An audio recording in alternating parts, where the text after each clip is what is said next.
as we're talking about branding, and I promise we're going to get to branding, but this is my show, so we're gonna play by my rules.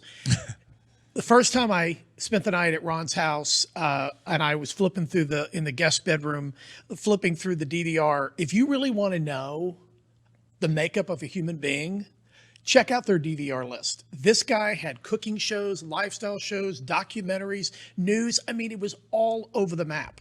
I'd be afraid of people to see what my DVR looks like. But I think that's what makes you such an incredible interviewer, is that you do have such an incredible scope of knowledge in you can have a conversation about almost anything, even sports, as we did on the way over here. Well, Harry Smith said something to me very early on that I remember. He didn't say it to me. He said it and I heard it. I've never worked with Harry Smith or met him, but he said it is broadcasting. There's a broad range of topics and issues and events that we have to inform people about through a newscast. So we are broadcasting.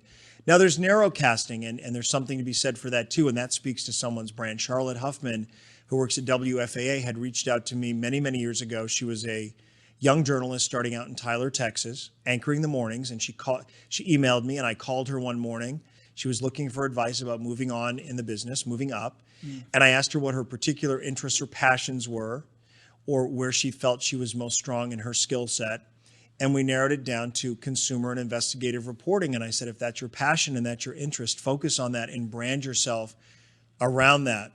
Fast forward 10 years later, her first day on the job at WFA, she approaches me at my desk and says, you may not remember me, but I reached out to you when I was in Tyler.